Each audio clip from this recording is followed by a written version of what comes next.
Biz geçe İmar Maksat geçe nöbetçi prokuror kendileri. Biz geçe ошого айтканбыз, анан бөлүм башчысы да бар экен го. Жунусов болсо керек, адашпасам. Тилек Жунусов. Ошого да айтканбыз. 4-күнү прокурорго келип кабыл алуусуна киришибиз керек. Киргенде камера менен киребиз деп айтканбыз. Анан макул биз сүйлөшүп кабар беребиз деген. Телефондорубузду алып койгон, меникини да алып койгон, бул жактыкын да алып койгон. Чалбады да.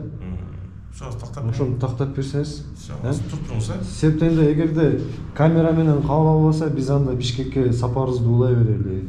Генералга барып киребиз андачы. Ошого. Ну, паспортуңузду алып алыңызчы. Берейин.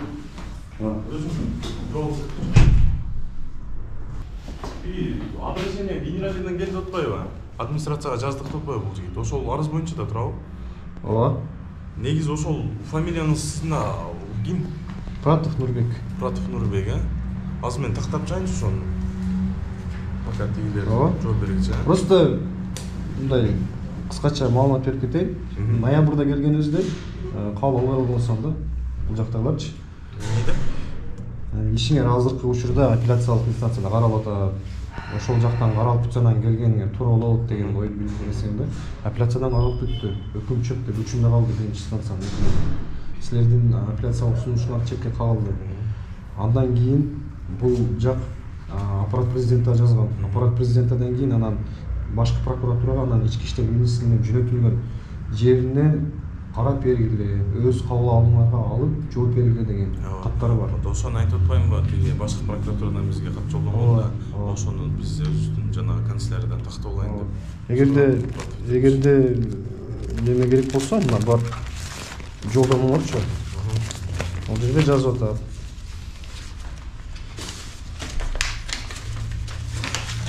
Карасаңыз, кайрылууну өзүңүз карап, арыз эсин кабыл алып деп астын чийип коюлат.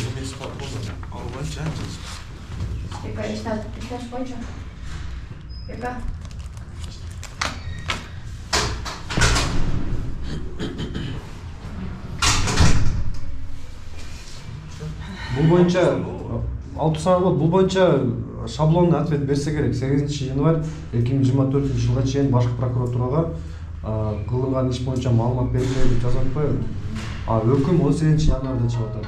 Жоопту 8 январга чейин деп атпайбы? Ошого биз баардыгын бүтүрүп анан келип атабыз, ушул боюнча кирели депчи кабыл алуусуна.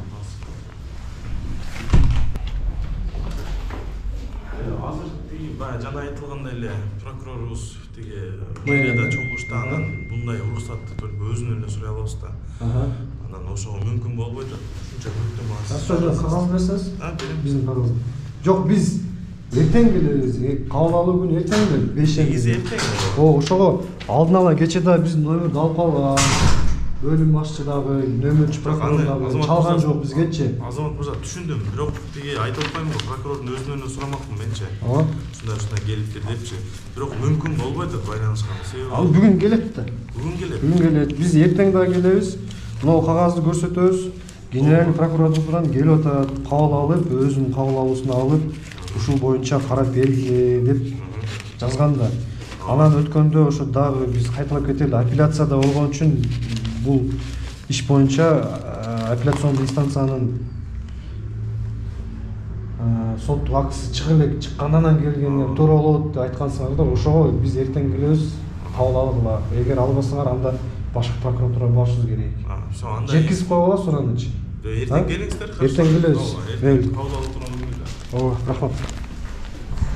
Мыйзамсыз чечим чыгарган сот, мыйзамсыз чечим кабыл алган тергөөчү сөзсүз түрдө жооп бериш керек.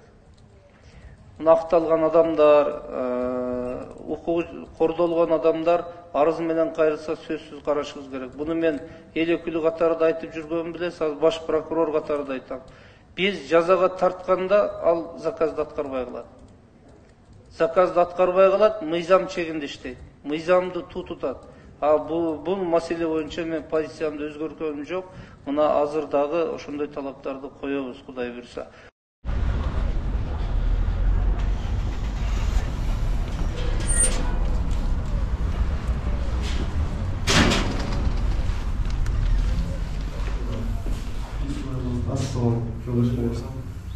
Прокурорго келдик эле кабылсына.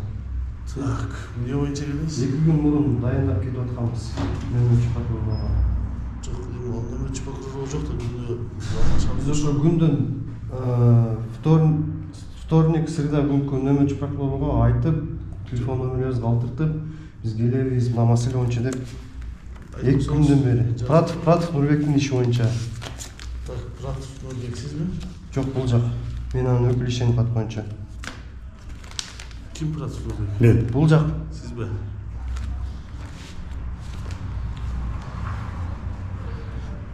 Так, эмне иш боюнча? Ушул жактын кылмыш иши боюнча бул киши толугу менен акталып бүттү апелляциялык инстанцияда. Мурун иш козголгон, Ооба.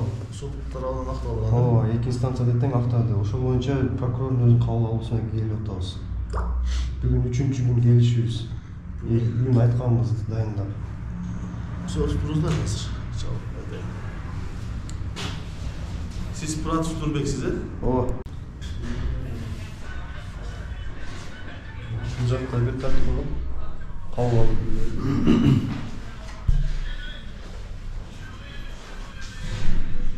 Бүгүн 8 февраль 2024 жыл бейшемби. Азыр прокурордун кабыл алуусуна келгенге келдик. Бизге көрөбүз. 2 күндөн бери нөмөрчү прокурорго айтып, дайындап, биз келебиз, суроолорубузду беребиз. Диалогдун баардыгы камерага түшөт деп 2 күн дайындаганбыз бул жактагыларга. Андан сырткары азыр бизге нөмөрчү прокурор жооп бергенге чейин айтып коеюн. Башкы прокуратуранын каты, бул жак прокурорго жолдогон каты жана Пратовке жолдогон каты. Окуп берейин. Кире турган болдукпу? Пратов сизби? Сиз келиңиз. Сиз Пратов го же? Сен өкүлүмүн да ишеним кат боюнча. Ишеним кат алабы?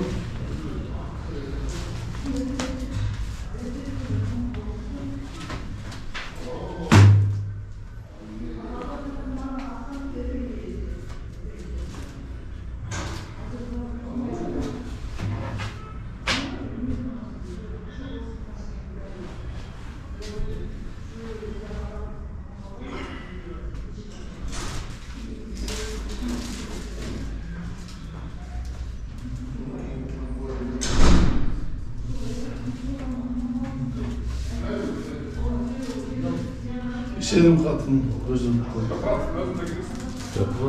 Өзгөрө албайт, мен чогуу берет бул. Ишеним кат көрсөттүм да. Туурабы? Чогуу киришибиз керек. 2 күндөн бери сайып атабыз. Менби? Неге эч ким эмесмин? Акталды бул жигит? Болду, акталса келсин, Жок, бул жигит акталды, күчүнө кирди. Мени күчүнө кирген болсо, келсин. Күчүнө кирген болсо, бул эмнеге өзү жалгыз кириш керек? О, ишеним кат, эме эч нерсе жарабайбы? Силер азыр. Ишеним кат эч нерсе жарабайбы? Эгер жарабайт, кылмыш иши аяктадыбы, өкүл күчүнө кирдиби? Андай кандай дагы суроо? Кандай суроо дагы? Мен кире албайм бул ишеним кат менен. Жок. Кире албайм го. Андай силер кире албайсыңар деп кат жүзүндө жазып бергиле. Жазып бергиле. Пратов өзү кирбейт. Эрки генеральный прокуратурадан да көрсөтүп койсо. Келесиздерби, келсеңиздер. Азыр көрсөт. Мына кат жөнүндө кагаздар барбы? Эмне кат? Таанышып көрсөңүздөр. Башкы прокуратурадан келген.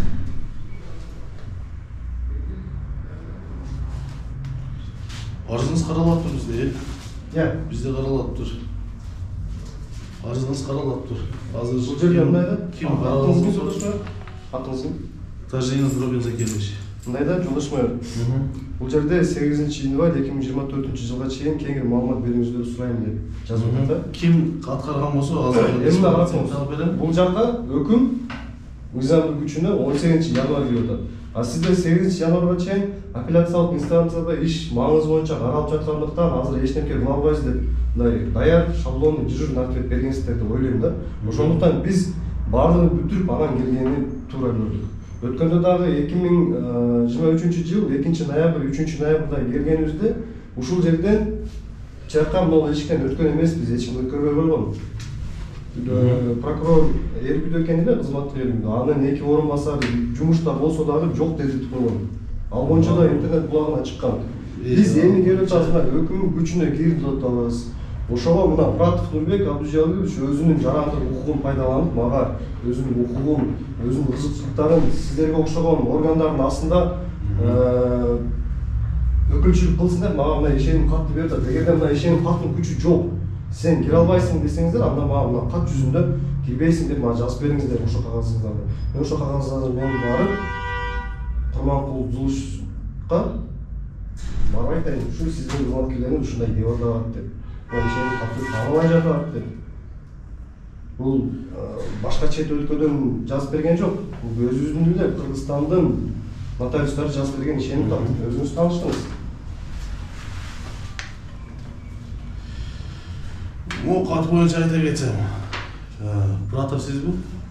Бул жак. Жок, ушул жакка кайрыла атпайм. Сиз ошол азыр бул кат боюнча кийим кандай маселе боюнча чакырган болсо, кийим кандай чечкен болсо, ошону таап берип, ошол жооп берет. Меселеди маселеге боюнча эч кандай маалыматым жок экен. Сен ушул кат боюнча сени чакырдыбы? Прокуратурага. Сага кандай бир жооп берди ушул маселе боюнча прокуратура? Сен өзүң мен жокто келип кайрылдыңбы? Жок, керек жок. Келсеңиздер, приемныйды бүгүн келиңиздер. Мына келдик, кирели. Кирсин. Эмнеге мен кирейин? Мен өкүл болуп атпайм, мен ишеним кат боюнча өкүл болуп атам. Мына кагаздын эч кандай юридикалык күчү жок деп айткылачы, анда мен кетип калайын. Айтыңыз жолдош мырза. Мына ишеним каттын юридикалык күчү барбы жокпу? Сиз кылмыш иш боюнча ал жерде болгон эмеспи? Кылмыш козголгондо же кылмыш учурда. Макул, кылмыш иши козголуп, кылмыш иш боюнча 2 инстанцияда тең маңыз боюнча каралып, кылмыш иш боюнча бул жак акталып атабы? Актоо өкүм токтоосуз 18 январь күчүнө кирип атабы, айтсаңыз? Сизге мына өкүмдөрдөн көрсөтөлчү караңыз. Биз сөзүбүз мындай болгон. Не маселе болуп атат, ошондо күчүнө кирди, мыйзамдуулук аткарылды. Мыйзамдуулук аткарылды. Кудайга шүгүр, чексиз. Аллахка чексиз шүгүр. Эми караңыз. Маселе, ал маселени сизге бере турган суроо эмес да, ал жерде сиз азыр өзүңүз айткан деп атам. Киребиз. Кылмыш иш козголгондо кандай гана кылмыш иш козголбосун, ал кылмыштын канчалык деңгээлде мыйзамдуу козголду же мыйзамсыз козголду, анын баардык көзөмөлүн сиздерсиздерби? Прокуратура органы. Биз ошол көзөмөл боюнча келип атабыз. Сиздер кандай көзөмөл кылдыңыздар эле? Бул жак жарандын дарегине 2 берене боюнча кылмыш иш козголду. Козголгондон кийин орто жолдо тергөөчү тарабынан кыскартылды. Анын баардыгын прокуратура мындай көз жазымында калтырбаш керек да. Биринчиси. Биз ошол маселе боюнча прокурордун өзүнө кирейин деп атабыз. Прокурор сен киргизейин деп атам. А мен неге кирбешим керек? Айтыңызчы, мына кагаздын күчү жокпу? Мына кагаздын күчү жок деп коюңуз, мен кетип калайын, убактымды, сиздин убактыңызды албайм, мен да убактымды албай кетейин, башка иштерим кылайын. Сиз кылмыш иши боюнча эч ким эмес экенсиз. Ооба. Эч ким болгону менен кылмыш иш аяктап, кылмыш иш боюнча актоо өкүм чыгып атам, мен сизге актоо өкүм көрсөттүм. 18 январь 2024 жылда. Актоо өкүм чыкса мен актоо өкүм Ош шаардык сотунун 2023 жылдын 6 сентябрда Пратов Нурбек Абдужалилович жөнүндө өкүм өзгөртүүсүз калтырылсын, апелляциялык сунуш канааттандыруусуз калтырылсын, өкүм токтоосуз мыйзамдуу күчүнө кирет. Өкүмгө наразы тарап кассациялык тартипте даттанууга укуктуу деп жазылат. Демек азыр бул даттанса болот, кирсин, даттансын мейли. Кирет, мен дагы кирем деп атам, мени киргизбейин деп. Бар бир кат жүзүндө мына кагаздын эч кандай юридикалык күчү жок деп айтыңыз, мен кетип калайын. Эде провокация кылбасаңыз сураныч. Мен провокация кылып атамбы? Бияк. Алсакал мен провокация кылып атам. Жаранды кабылдоосун. Я, өзү турса өзү кирет. Өзүм турган мен анда маселеси киресиң. Макул. Эгер сен өзүң киресиң, жок, өзүң киресиңби? Бул жерде полиция жатат, мен кирем деп билбейсиң. Бул өзү кириш керек, өзү да угуш керек, өзү да ошол жерде болуш керек. Мен провокация кылатым. Жок, ушундай провокация кылбам. Башка жол билишпейт мына.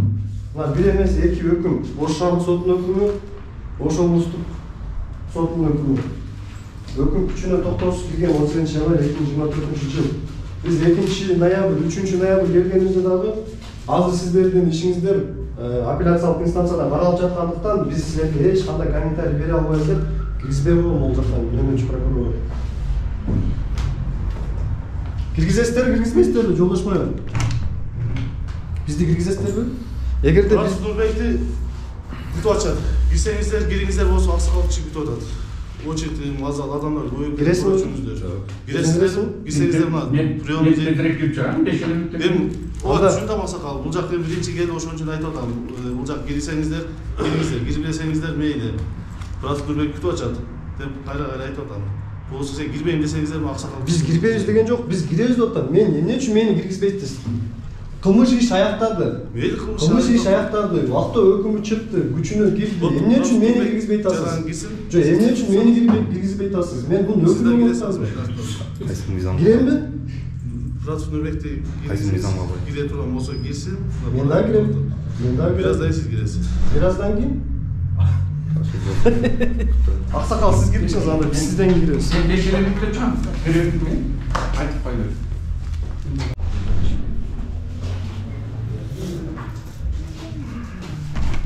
Киргизесиздер жолдошмай. Тиги аксакал чыкты. Биз кирели, кезебиз келди. Брат Нурбек кирсин деп. Анда мына ишенип калды. Юридикалык күчү жок деп, мага кат жүзүндө жазып бериңиздер, мен ошо жоңуңуздан алып кетейин. Сиз кылмыш иши боюнча Кылмыш иши аяктады, актоо өкүмү чыкты, күчүнө кирди, туурабы? Кылмыш иш боюнча болбойт ата азыр.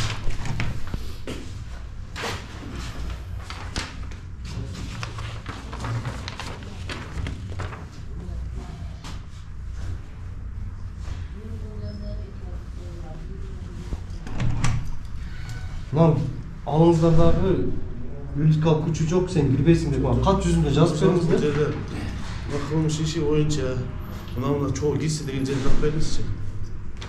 Сизге окуп берейинби? Жок, туруп. Настоящая доверенность дает ему право деп атат. На совершение деген жер полный окуңуз. Мына Жок, чогуу кирси деген жерин көрсөтүп берсеңиз. чогуу кирсин? Кылмыш өзү турат го, өзү турганда. Жолдошмор, сиз азыр өзүңүздүн статусуңузга жараша сүйлөбөй атасыз. Мына таанышып чыгыңыз мына менен.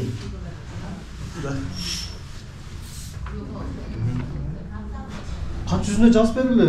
Бунун эч кандай юридикалык күчкө ээ эмес, сен кирбейсиң деп. Кат жүзүнө жазып бергиле. Провокация кылбаса. Эме кандай провокация кылып атам? Брат Нурбек кирсин деп Сиз жолу сизге. Жок, сиздин аброюңузга шек жаратуучу сөздөр сүйлөп атамбы? Аброюм асылбасаңыз. Жок, сиздин аброюңузга шек жаратуучу сөздөрдү сүйлөп жатамбы дейм. Мен аброюм деп бир нерсе айттым сизге. Жок, анда эмне үчүн провокация кылбады деп атасыз?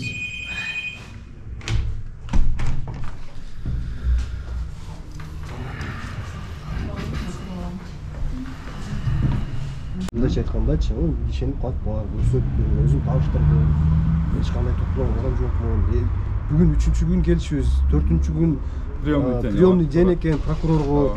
Экинчи күн, 3-чү күн келип, нөмөрчү прокурорго дайындап аттык. Биз келебиз, диалогдун баары камерага тартылат деп. Бул киши өзү мен рұқсат берилбейт. Уруксат берилсе анда уруксат берилбейт деп бизге кагаз жүзүнө жазып бериңиздер анда. Жоксо мен ишенип катымды юридикалык күчкө ээ эмес экен деп жазып бериңиздер, мен кетип калайын. Сиздердин да убактыңызды албай, мен да убактымды албайм. Басыла. Хорошо. Камераларды өчүрүп коюп киргизе. Камерасыз кире албайбыз биз. Эмнеге? Эмнеге өчүрүп киришибиз керек айтсаңыз? Биз уруксат бербейт. Жолдош прокурор Курманкул Токторалович жарандар кабыл алгыла деп айткан. Эмнени жашырасыздар? Жашыра турган эч нерсе жокпу? Архивтерибиз бар. Жок, биз мынау кишинин гана иши боюнча кирип атпайбыз. Жашыра турган бирдемкеңиздер бар болсо айтыңыздар. Биз прокурорго киребиз, прокурор Киресиңерби? кирет, менен кирет.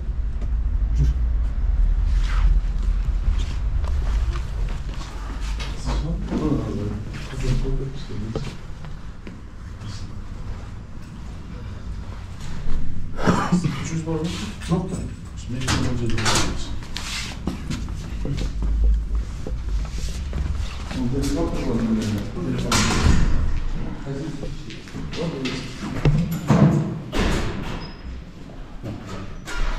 Камера алып калбайбыз, жолдош прокурор. Жок, аны сакалып калуу ачык. Анда биз кирген өзүнүн кандай максаты бар? кирип, прокурор кирип, кабылына кирип, өзүнө келдик да тура. Ооба. Анда сиздер да азыр чочулуп атасыздар да, архивтерди тартуулап тияк-бияк кылып атат да. Анда сыртка чыксын, биз сыртта эле барлашалы. Муну коюп жүрүп. Биз ал. Анда кире албайбыз. Анда киргенибиздин максаты жок анда. Неге? Анда биз жогорку башкы прокуратурага эле барабыз, ошол жактан Туманды Көтөрүлүштүн өзүнүн кабыл алуусуна кирели анда. Ал киши жарандар кабыл алгыла суроолоруна жооп берели деп атат. Бул жерде да Жок, биз кабыл алайлы деп чакырсак кирбей атасыздар. Биз эмнеге камерага тартуудан чочулуп атасыздар? Чочулабайбы? Жок, жашыра турган эмнеңиздер бар, айтыңызчы. Жашыра турган эч нерсе жок. Эч нерсе болсо анда эмне? Берки Зулушевдун генеральный прокуратурага кагазды берип көрсөтүп койчу. Болсо кетер эле аны. 3 күндөн бери жүрөбүз. Башкы прокуратурадан келген сиздерге. Подчеркивать этип койгон. Жок, кабыл алайын десе кирбей атсың. Кирели камераны эмне болсо? Камеранын эмне кереги бар? Эмнеге ташташыбыз керек? Айтсаңыз, эмне негиз болуп атат? Эмне кереги бар? Биз мындай иликтөө жүргүзүп азыр негизичи. Так. Ошонун негизинде чалдык беребиз элдерге. Эл көрсүн, билсин, мыйзамсыз тергөөчүнүн мыйзамсыз иш-аракеттерине юридикалык баа береби, бербейби прокуратура деп атабыз. Жок, ошого кирип кабылга киргилетсин, кирбейбиз деп атпайсың. Биз камераны калтырып койдук. Камераны калтырып койгула. Эмнеге калтырабыз? Негиз кандай? Кандай негиз бар? Тартканы уруксат бербей атабыз. Биздин өзүбүздү сурап Ички Макул кагаз жүзүндө тарткан уруксат берүү деп жазып бериңиздер, биз кетип калалы. Эми биз мисалы үчүн биз башка жарандын иши боюнча келбей атабыз да, мына Пратовдун иши боюнча келип атабыз. Пратовго тиешелүү гана, мисалы үчүн Вася Петровдун иши боюнча келген жокпуз да. Мына Пратовдун иши боюнча кирбейсиздерби? Киребиз камераны. Камераны кабыл албайм деп. Кабыл албайм деди прокурор. Анда кагаз түрүндө беришпейсиң да. Кетесиз, Зулушевке барайын. жок, бул жак официально айтып атпайбыз. Сиз аты жөнүңүз ким дедиңиз да? Зайырбек Тойчубаев. Зайырбек Тойчубаев. Жаңы келген орун басар дедиңиз. Камерадан кабыл албайм деди. Камерадан кабыл албайсың. Прокурор өзү ошентип айтты. Мен да айткам. Жашыра турган эч нерсеңиз жок. Камераны көрүңүз.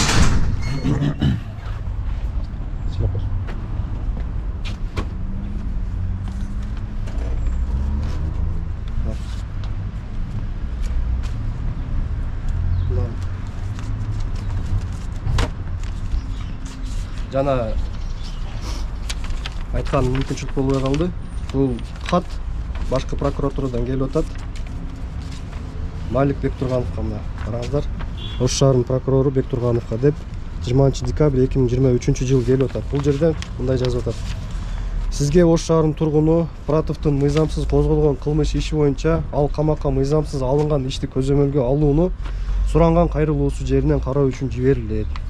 Кайрылууну өзүңүз карап, арыз ээсин кабыл алып, арызда көрсөтүлгөн дооматтардын толук мыйзам чегинде текшерип, жыйынтыгы тууралуу арыз ээлерине жооп Кыргыз Республикасынын башкы прокуратурасына 8-январь 2024 жылга чейин кеңири маалымат берүүңүздөрдү сурайм. Экинчи дареке маалымат үчүн деп жөнөтүп атат. Бөлүм башчысы Масалбекова деген. Ал жерде карасаңыз, кайрылууну өзүңүз карап, арыз ээсин кабыл алып деп атат. Ооба, булар азыр айтышы мүмкүн. Биз кабыл алайын десек өзү кирбей койду, камера менен кирем деп болбой койду деп айтыш мүмкүн. Макул, өзү кирсе кириптир дейли мисалгачы. Эмне үчүн камераны таштап кириши керек? Же эмне үчүн мен кирбешим керек? Мен бул жактын ишеним кат боюнча өкүлү болуп атам. Биринчи инстанциядагы сотто да катыштым, экинчи инстанциядагы апелляциялык инстанцияда да катыштым. Силерде кылмыш иш боюнча эч ким эмес экенсиңер деп азыр жүйө келтирип атат. Аны айттым мен. Анда мына ишеним каттын эч кандай юридикалык күчү жок деп бизге кат жүзүндө жооп берип коюңуздар десем да ага да ынабай атат. Эми азыр айтып атат прокурордун жаңы орун басары. Прокурор Малик Бектурганов камера менен кабыл албайм деп айтыптыр, жана өзү да камера менен кабыл албайм деп айтты. Эгерде жашыра турган эчтемкеңиздер жок болсо, эмне үчүн камера менен киргизбейсиздер? Же эмнеге Пратовго Мурзалиев Аскар тарабынан негизсиз, мыйзамсыз 280-берене, 267-берене боюнча козголгон кылмыш иши боюнча былыктары чыгып кетет деп чочулуп атасыздарбы? Кандай гана кылмыш иш козголбосун, прокуратура органы тарабынан ал козголгон иш боюнча өзүнүн юридикалык баасын бергени милдеттүү көзөмөл жүргүзүп. Кылмыш иш козголгондон кийин орто жолдон тергөөчү тарабынан ал кылмыш иш кайра кыскартылган. Кыскартылган иш кайра жандандырылып, кайра тергөө амалдары жүрүп сотко өткөн. Ошонун баардыгын прокуратура көзөмөлдөш керек болчу. Бул мейли. Бул жагдайларга кийинчерээк токтолобуз. Соттон утулду дейли. Соттон прокуратура утулду, мамлекеттик айыптоочу катары. Биринчи инстанциядан соттон уткандан кийин ал актоо өкүмү күчүнө киргенге чейин апелляциялык сунушта жазылды. Областтык сотко өткөрүлүп, областтык соттон биринчи инстанциянын өкүмү өзгөртүүсүз калтырылды. Булардын апелляциялык сунушу канааттандыруусуз калтырылды. Биз ошол жагдайлар боюнча прокурорго 1-2 гана суроо келгенбиз. Ошол биздин 1-2 сурообузду да уккусу келген жок. Макул киргиле, камераны калтырып коюп киргиле дейт. Камераны биз калтырып коюп кирсек, биздин келишибиздин максаты орундалбай калат. Биз мына карапайым элге, мына Пратовдун мисалында элдерди ушинтип кыйнап, негизсиз камакка алуунун кандайдыр бир мисалын көрсөтүүнү биз көздөгөнбүз. Биз ошон үчүн келгенбиз. Бизди кабыл албады. Эми биз Курманкул Токтаралиевич, биз эми сиздин кол астыңыздагы ушул республикадагы эң чоң ири шаарлардын бири болгон Ош шаарынын прокурору кабыл албады. Эми биз сизге барышыбыз керекпи? Сиз дагы бул өзүңүздүн кесиптешиңиз сыяктуу сиз да кабыл албай коесузбу? Же могул ишеним катты тааныбай коесузбу сиз дагы? Кыргызстанда өзү мыйзамдуулук деген барбы, жокпу? Биз мына областтык сотторубузга мен дагы бир ирет ыраазычылык билдиргим келет. Биринчи инстанциянын өкүмүн өзгөртүүсүз калтырып, өкүмдү токтоосуз күчүнө киргизди 18 январь 2024 жыл. Биз ошол өкүм күчүнө кирген үчүн биз бул жака келип атабыз. Бир эмес 2 өкүм бар биздин колубузда. Кабыл албады. Ошо мына кабыл алуусунан киргизди дагы жанагы жерге уюмуңарды таштап, камераңарды таштап киргиле деп атат. Биз ага макул эмеспиз. Бардыгы ачык айкын болуш керек. Сиздерде жашыра турган эчтемке болбош керек. Жашыра турган ошо мына Пратовдун дарегине мыйзамсыз козголгон иш боюнча былыктар чыгып кетет деп гана сиздер бизди камера менен кабыл ала албай атасыздар. Менде башка түшүндүрмө жок бул боюнча.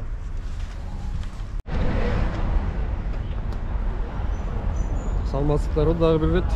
Биз буга чейин камера менен бизди киргизбей койгон бул жака. Андан кийин Пратов өзү келип арыз жазып кеткен экен. Анын арызын маңызы мындай болгон. Мен Пратов Нурбек Ош шаардык сотунан жана Ош облустук сотунан кылмыш ишим боюнча толугу менен акталганмын. Андыктан актоо өкүмү күчүнө киргендиктен сиздердин көз карашыңыздарды расмий жооп берүүңүздөрдү сураймын деп актоо өкүмдөр боюнча арыз узаткан. Анын арызына андай жооп берип атат бул жерде. Сиздин Ош шаардык сотунун 6 сентябрь 2023 жылдагы жана Ош облустук сотунун кылмыш жаза иштери жана укук бузуулар жөнүндө иштер боюнча соттук коллегиясынын 18 январь 2024 жылдагы актоо өкүмдөрү боюнча жазган кайрылууңузду карап, аталган өкүмдөргө карата Ош шаарынын прокуратурасы кассациялык сунуштама келтирбегендигин билдиремин деп Ош шаарынын прокурорунун орун басары Тойчубаев жазып атат мында. Бул кагазды мен эмне деп сыпаттайм, эмне менен салыштырсам болот? Бул кагазды мен Ош шаардык прокуратурасынын ак байрагы деп айта алам. Шаардык прокуратура болду Пратов, бизге өзүңдүн өкүлүң менен, өзүң камераң менен бизге келбе, биз капитуляция жарыяладык, мына ак байрагыбызды мынтип желбирете атабыз дегенге гана мен теңештирип алай аламын. Андыктан Ош шаардык прокуратурасы жарандарга кылмыш иштерин козгогондо анын негиздүүлүгүн, мыйзамдуулугун карасаңыздар, бизге окшогон кычык суроолорду жана кычык сөздөрдү айткан жарандар азаймак. Бирок аны сиздер аткарбай жатасыздар тилекке каршы.